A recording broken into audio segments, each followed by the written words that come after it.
That's where hope is. Babylon, no matter what they say, it's still so lost. Listen.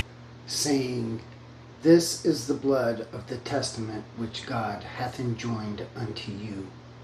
Moreover, he sprinkled with blood both the tabernacle and all the vessels of the ministry, and almost all the things are by the law purged with blood. And without shedding of blood is no remission.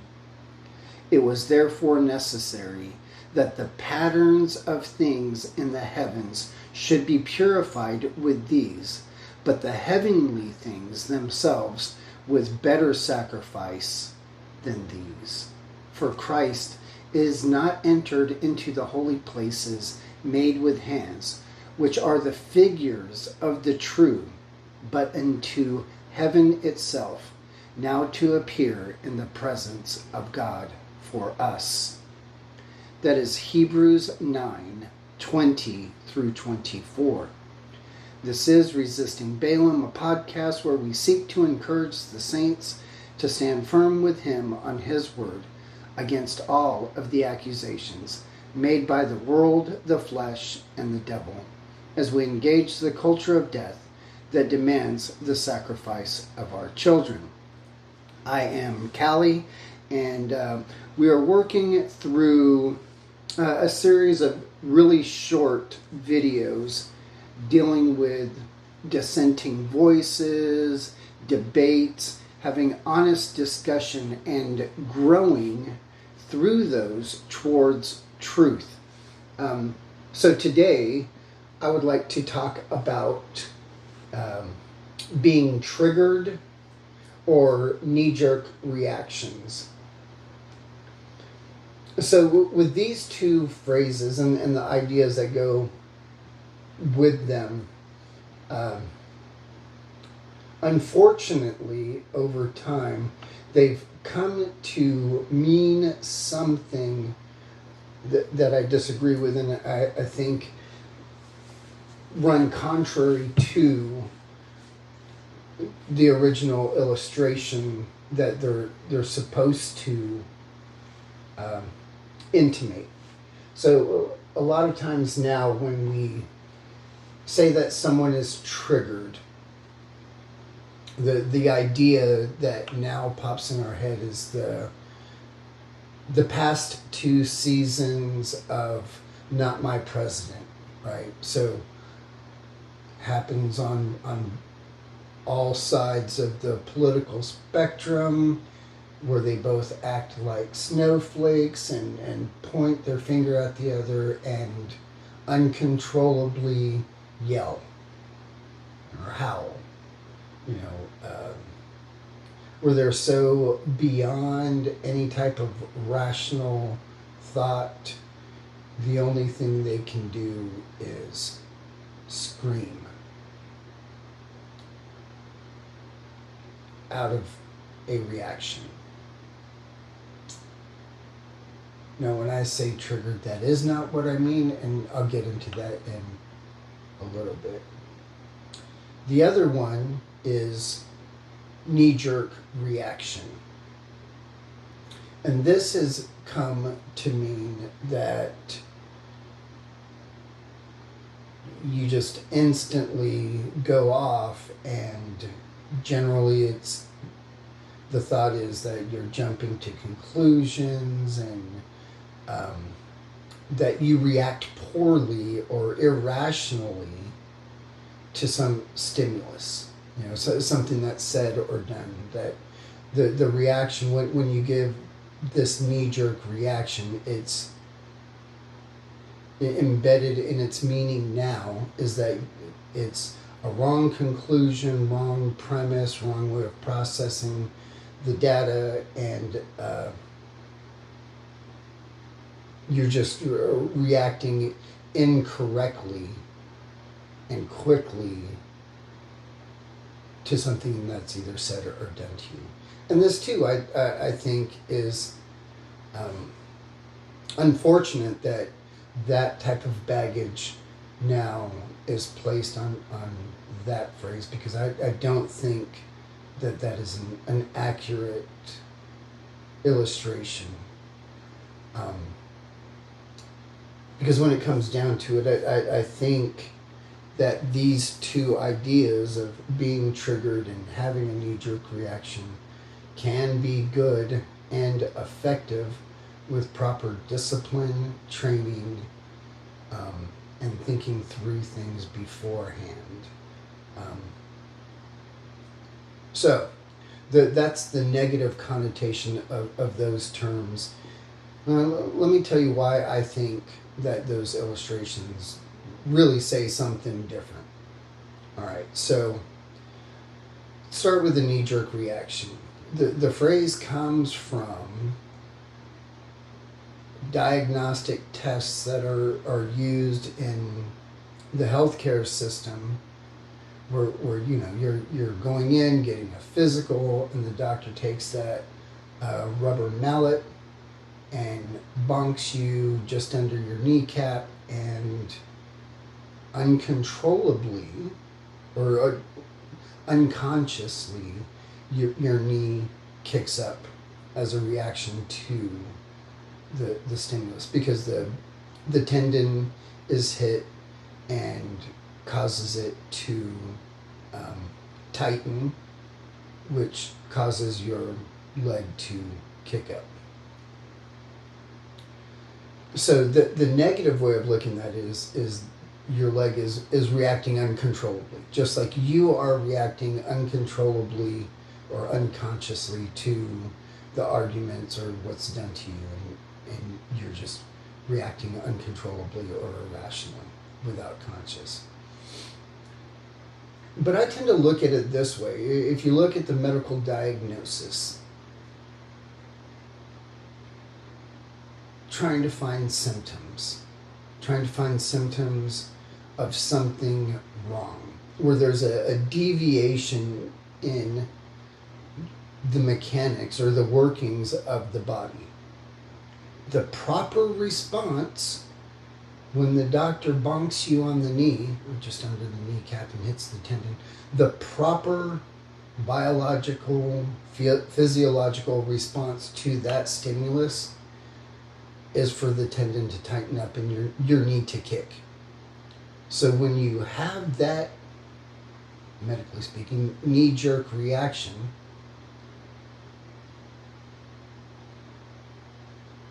as part of the diagnostic procedure, you're showing a healthy response. You're showing the correct response when your leg kicks up as a response to the mallet hitting the tendon. Now I get that when we're talking about arguments and things like that, they're leaning on the uncontrollable or unconscious, and you're doing it without thinking, and not the idea that your response is quick and appropriate. So in the medical diagnostic test, the appropriate response is for your leg to kick. And I think the same thing is true when we're talking about debates or arguments or dealing with dissenting opinions. I think that when you have a knee-jerk reaction, it's an indication that you're responding properly. You should have a knee-jerk reaction. Now, can you have bad knee-jerk reactions? Well, yeah, 100%. You could be jumping to conclusions. You could have the wrong premise. You can have the wrong conclusion. You could have a bad series of arguments that lead to your knee-jerk reaction. And that's just you not discipling yourself, training yourself in all of the scenarios and arguments prior to you being hit with the mallet of the argument that triggers that response, right? So how can we develop a proper knee-jerk reaction? Well, one is through the practice of debating, discussions, like we talked about in the last video. Working through all of the arguments, all of the implications, honestly, finding out where you are deficient and making those changes and training yourself to see where the logical conclusions of arguments go. So that when the stimulus hits you, the argument is made to you, you've already developed a series of responses that are correct. And in doing so, there's this feedback loop of, if you're wrong on this one, you adjust the series of arguments and the implications so that the next time your knee-jerk reaction is even more appropriate. So I'm not against knee-jerk reactions. I think it's the right thing. You know, like when you're training and we have this thing called like muscle memory, and whether it's in sports, playing music, instruments, fighting, at war, whatever activity it is, the more you train and practice correctly, you begin to do it faster, more efficiently, with more skill. But it takes training, it takes discipline, it takes doing it wrong and being able to correct the issues in that negative feedback loop. So it's not a matter of it being a knee-jerk reaction and that itself being wrong. The problem is the discipline and training that has gone into how you process the data of the argument that you are in. So the better that you train, the quicker you're going to be. You'll have more of the information at hand. You will have dealt with the arguments so you can see where they are going without jumping to conclusion. You're still listening to what it is they're really saying, and you're not imposing on them an argument that they are not saying, but you already have at hand an appropriate response to the objection or question that they are asking. That's what you want to shoot for. You want to do that in your training, in your discipleship of understanding the Bible, understanding what God has commanded, understanding what God has forbidden, understanding the arguments for your position, understanding the arguments against your position, and developing like a chain of responses that you practice, that you train on, that you discipline. So you have that mental muscle memory, so that when the rubber mallet in the form of an argument or a statement or an action hits you and is that stimulus that drives a response, let your response be accurate. Let your response be without thinking at the time because you've already thought through and trained and discipled yourself in the responses. You're not having to go through the thinking and computing simultaneously because you've already done it. That's not to say you don't think, because you do. You just don't have to go through all of the process because you've already done it and you've trained on it and thought through all of the implications, and you can guide your words and arguments back that you have already developed and already have prepared as appropriate. So that's why I think, especially in debate and discussion, in these ideas of dissenting opinions, that your knee-jerk reaction is a good thing. And I believe that it can be further honed in and further developed and made more accurate and made more efficient, and you can develop that skill. But it makes it come off the cuff really fast because you've already sorted through the data, you know the data, and you understand the process of synthesizing that data. The same thing could be said about being triggered. So the term comes from pulling a trigger, right? And the response of pulling that trigger is the projectile shoots forward. You know, whether it's a bow and arrow, a gun, whatever, right? That is the proper response of the stimulus. Pulling back on the trigger is the release of the ammunition towards the target. That is the proper response.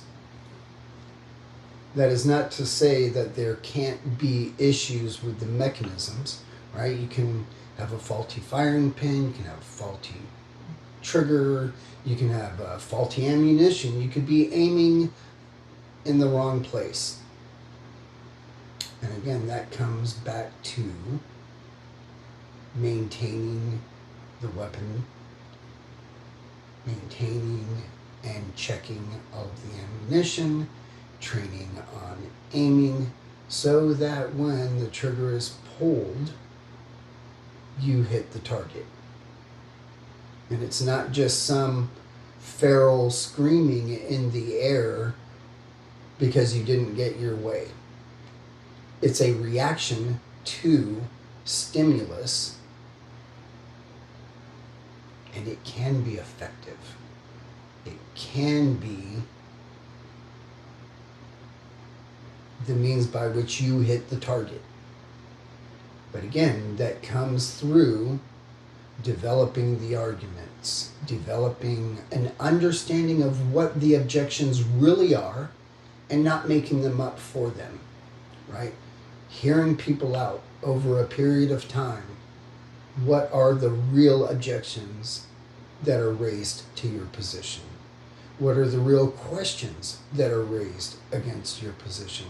How do I defend and answer those questions and objections? And how do I give an affirmative defense of my position? Sorting through, again, all of the implications of that and working through the arguments for and against and how to answer these questions and train in that and be discipled in those ideas and having them ready when the stimulus is placed on you. The argument is presented to you. The objection is given to you. The action is done against you. That is pulling the trigger, and you are triggered, and your response has already been laid out. And if you've done your due diligence, you will hit the target.